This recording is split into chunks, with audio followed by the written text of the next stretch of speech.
श्लोक के शब्द जब सुखदेव जी के कर्ण कोहरों में पड़े, सुखदेव जी का ध्यान खुल गया, आँख खुल गई। विचार करते कितना सुंदर स्वरूप है, चलिए दर्शन तो करें। कि मन में आया कि जो सुंदर होता उसको अपने रूप का गुमान होता, घमंड होता है, उसके पास हम जाएं वो हमसे बात भी न करे। फिर नेत्र बंद करके सुखदेव जी ध्यान में बैठ गए। शिष्य दूसरा श्लोक का, इस श्लोक में भगवान की कृपालुता का, दयालुता का वर्णन है। अहो बकीयं स्तन कालकोटं जिघांसया पायदप्य साध्वी देवे गतिं दातृचितां ततोऽन्यं तं वा दयालुं शरणं भजेम। इतना कृपालु कौन ठाकुर होगा जो मारने वाले को भी अपना धाम प्रदान कर दे। सुखदेव जी शरीर आ गया, शिष्यों के पास में आ गए, कहते और सुनाओ और सुनाओ। जो निर्गुण निराकार ब्रह्म का ध्यान करने वाले सुखदेव जी थे, जहाँ उनके कानों में भागवत के श्लोक के शब्द पड़े, शिष्यों के पास आ गए, कहते और सुनाओ, बड़ा आनंद आ रहा है, बड़ा आनंद आ रहा है। भगवान के चरित्र की विशेषता है। तभी तो सनकादिक जो निरंतर ध्यान में रहते हैं, ध्यान को छोड़ करके दौड़ पड़ते कथा सुनने के लिए।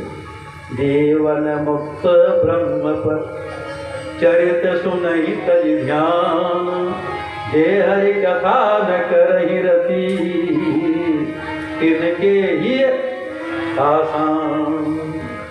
ये भगवान के चरित्र की विशेषता। सुखदेव जी आ गए व्यास जी के पास और प्रणाम करके प्रार्थना करते हैं, पिताजी गुरुदेव आप हमको श्रीमद् भागवत महापुराण का अध्ययन करवाएं।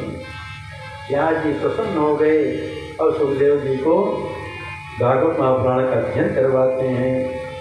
जब वक्ता सुखदेव जी ऐसे हैं तो श्रोता भी साधारण नहीं होगा। व्यक्ति कैसा है वंश को देखने से पता लग जाता है। श्रोता है श्री परीक्षित जी, उनका वंश कितना पवित्र है, पावन है। श्री कुंती जी का चरित्र, द्रौपदी जी का चरित्र, उत्तरा जी का चरित्र कितना विलक्षण है महाराज। कुंती जी भगवान से विपत्ति मांगती हैं। विपदा संतुना सत्वत तत्र तत्र जगत गुरु भवतो दर्शनम यस्या पुनर्भव दर्शन। क्या करे, कथा सब है लेकिन समय को देखते हुए करना पड़ता है। पहले करोगे तुलसी जी, अरे वही चलाए रहे, बंद थोड़ी कर रहे हैं। भगवान से विपत्ति मांगती हैं। विपत्ति के बहाने भगवान का साथ मांग रही हैं, क्योंकि विपत्ति में लोग भगवान को बहुत याद करता है। हाँ, दिन रात भगवान को याद करता है। और जब विपत्ति न हो, सुख का दिन आ जाए, तब भगवान को एकदम किनारे कर देता है। भगवान से मतलब ही नहीं है। इसलिए विपत्ति में, संपत्ति में भगवान का ध्यान करेंगे, याद करेंगे, सुख के दिन में भगवान का स्मरण करेंगे, तो जीवन में कभी विपत्ति आएगी ही नहीं। अब कुंती जी विपत्ति के बहाने भगवान का साथ मांग रही हैं। देखती हैं कि जब तक मेरे पास विपत्ति रही तब तक भगवान साथ में रहे। आज जब मेरे पुत्र राजा बन गए तो भगवान मेरा साथ छोड़ करके जा रहे हैं। इसलिए कुंती विचार करती हैं, विपत्ति होगी तो भगवान का भी साथ छोड़ेंगे। विपदा संतुना सस्वत तत्र तत्र जगत गुरु भवतो दर्शनम यस्या पुनर्भव दर्शनम। कुंती जी का चरित्र। अश्वत्थामा मन में संकल्प कर लिया कि मैं पांडवों के वंश को समाप्त कर दूंगा। उस समय उत्तरा जी के घर में परीक्षित जी थे। ब्रह्मास्त्र का संधान कर दिया। उत्तरा जी देखी ब्रह्मास्त्र गर्भ में पुष्ट होकर के गर्भ को नष्ट करेगा। दौड़ती हुई भगवान द्वारकाधीश की शरण में आती हैं। पाई पाई महायोगिनी देव देव जगतपते नान्यं त्वदभयं पश्ये यत्र मृत्यु परस्परम। प्रार्थना करती है प्रभु रक्षा करें रक्षा करें। भगवान कहते देखो तरे नर की रक्षा करने का काम तो पति का है। उत्तरा जी कहते मेरा पति तो केवल मेरा पति, आप तो जगतपति जगतपति। मैं मर जाऊं हमको इसकी चिंता नहीं है मेरे, लेकिन मेरा गर्भ सुरक्षित रहे। नान्यम तद्भयं पश्ये यत्र मृत्यु परस्परम। भगवान कहते अपनी चिंता नहीं है, गर्भ कितनी चिंता। उत्तरा जी कहती हाँ प्रभु, यदि मेरा गर्भ नष्ट हो जाएगा आपको कलंक लगेगा। सब लोग यही कहेंगे जिस वंश के रक्षक भगवान श्री कृष्ण थे वो वंश ही समाप्त हो गया। तो मैं आपको कलंक से बचाने के लिए प्रार्थना कर रही हूँ। भगवान सूत्र धारण करके गर्भ में प्रविष्ट होकर के गर्भ की रक्षा करते हैं। परीक्षित जी कितने भाग्यशाली महाराज, गर्भ माँ के गर्भ में ही उनको भगवान का दर्शन हुआ। कितने भाग्यशाली श्री परीक्षित जी हैं। और अंत समय में तो दर्शन हुआ ही। इतना भाग्यशाली कोई नहीं होगा गर्भ में दर्शन होगा। भगवान तो रहते सबके हृदय में है लेकिन दर्शन नहीं देते। या तो साक्षात प्रकट होकर के और चकजला घुमा करके चारों तरफ से ब्रह्मास्त्र से रक्षा करते हैं। ये परीक्षित जी बड़े भाग्यशाली। कौन भजन गा रहे हैं? मेरा कोई न सहारा बिन तेरे नंदलाल सवैया मेरा कोई न सहारा बिन तेरे नंदलाल सवैया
युधिष्ठिर जी बहुत चिंतित हैं कि महाभारत युद्ध में इतने लोगों का वध हुआ, बहुत पाप उसको लगेगा। उपदेश किए भगवान, लेकिन उनको ज्ञान हो नहीं रहा था।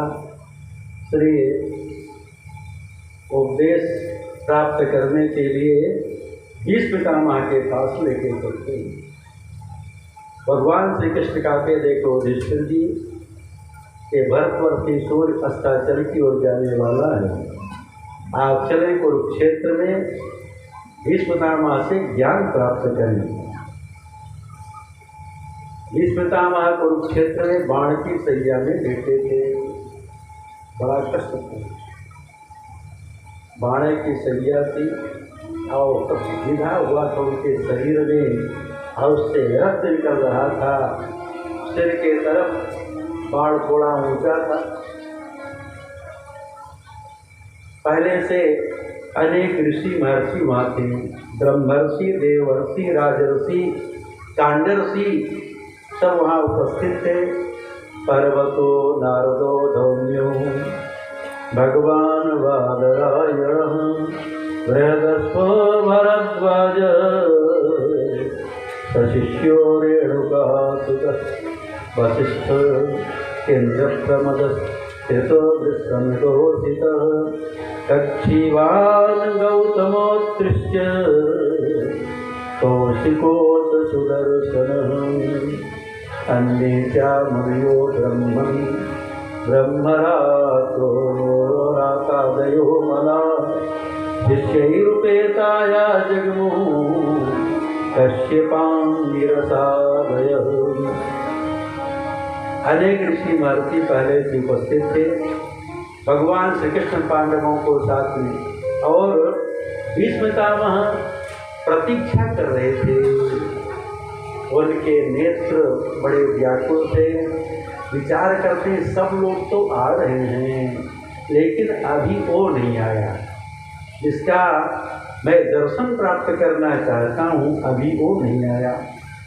भीष्म पितामह देखे, जब पांडवों को युधिष्ठिर जी को देखे तो उनको थोड़ा विश्वास हुआ कि अब मेरा कन्हैया आता होगा।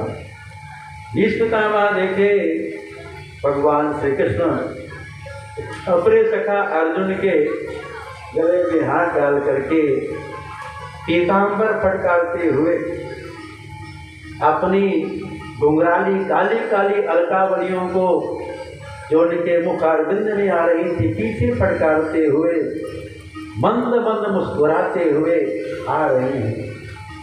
दर्शन करके भीष्म पितामह बड़े प्रसन्न होते हैं और अपने हृदय कमल में विराजमान करके उनका मानसिक पूजन करते हैं।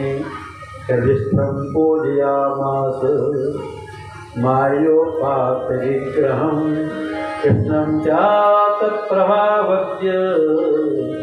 आसीनं जगदीश्वरम्। अपने हृदय कमल में विराजमान करके उनका मानसिक पूजन करते हैं। पांडव भीष्म पितामह को प्रणाम किए। भीष्म पितामह युधिष्ठिर से कहा, युधिष्ठिर देखो, तुम जिनको अपने मामा का बेटा मानते हो, मेरा भाई मानते हो, जो तुम्हारे सारथी बने, दूत बने, सब कुछ बन जाते हैं, लेकिन साक्षात भगवान हैं। इनके प्रभाव को सब नहीं जानते। भगवान शंकर जी जानते हैं, कपिल भगवान जानते हैं और देवर्षि नारद जानते हैं।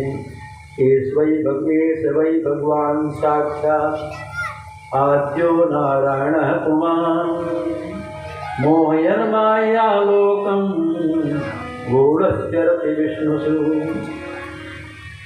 तो ब्रह्मा जी नारद जी जानते हैं, शंकर जी जानते हैं, भगवान कपिल जानते हैं। जिसको भगवान कृपा करके जना दी वही भगवान को समझ पाएगा, और भगवान न जाना चाहे तो चाहे जितना बड़ा ज्ञानी हो तो भगवान को नहीं जान पाएगा। सोई जान यही देहु जनाई और जब जान जाएगा भगवत तत्व को, श्री राम को, भगवान श्री कृष्ण को, तब फिर दुनिया में किसी का नहीं होगा, वो केवल भगवान का ही रह जाएगा। सोई जाने जहि देव जनाई, जानत तुम ही हुई जाई। तो विश्वनामा कहते हैं ये सब कुछ बन जाते हैं। भगवान एक ऐसे हैं, उनको जो चाहो बना लो महाराज, चाहे बेटा बना लो, चाहे सखा बना लो, चाहे पति बना लो, चाहे पिता बना लो, चाहे स्वामी बना लो, भगवान सब कुछ बन जाते हैं। जैसे सोना है तो सोना, चाहे तो कुंडल बना करके कान में पहने, चाहे हार बना करके गले में पहने, चाहे कंगन पहने, जो है तो सोना। उसी प्रकार से हैं तो भगवान, लेकिन वो सब कुछ बनने के लिए तैयार हैं, सब कुछ बन जाते हैं। और देखो ये बड़े कृपालु हैं। मैं इनसे प्रार्थना किया था अंत समय में आप दर्शन देने अवश्य आइएगा। जब मैं अपने प्राण का परित्याग करूं, आपका दर्शन करते हुए मैं अपने प्राण का परित्याग करना चाहता हूँ, इसलिए दर्शन देने अवश्य आइएगा। देखो बड़े कृपालु हैं, मैं इनसे प्रार्थना किया था तो मुझको दर्शन देने के लिए आ गए। जन्मे सो सजत साक्षात कृष्णो दर्शन मांगत, मुझको दर्शन देने के लिए भीष्म पितामह कब प्रार्थना किए थे भगवान से। एक दिन दुर्योधन भीष्म पितामह से कहता है, आप जैसे सेनापति के रहते हुए आज तक कोई पांडव मारा नहीं गया। भीष्म पितामह कहते, देखो आज जब मैं रात्रि में ज्ञान से उठूं, अपनी पत्नी को भेजना, तुम्हारी पत्नी को आशीर्वाद दे करके तब मैं पांडवों का वध करूंगा। भगवान को चिंता हो गई, भगवान सर्वज्ञ हैं, उनको सब पता है कहाँ क्या हो रहा है, कौन क्या कर रहा है, उनसे हम छिपा नहीं पाएंगे। राम झरोखा बैठ सब कर्म जरा ले, जाकी जैसी चाकरी ताको तैसा दे। तो भगवान को सब पता है कि दुर्योधन की पत्नी को यदि भीष्म पितामह आशीर्वाद दे दें अखंड सौभाग्यवती होने का, फिर दुर्योधन मारा ही नहीं जाएगा। भगवान दुर्योधन की पत्नी के पास में आए, समझा दिए, क्यों जाओगी रात में, दिन में जाए। और द्रौपदी जी को साथ में लिए वहाँ जाते हैं शिविर में। द्रौपदी अपने चरणों में चप्पल पहनी हुई थी, चप्पल की चर चर की आवाज़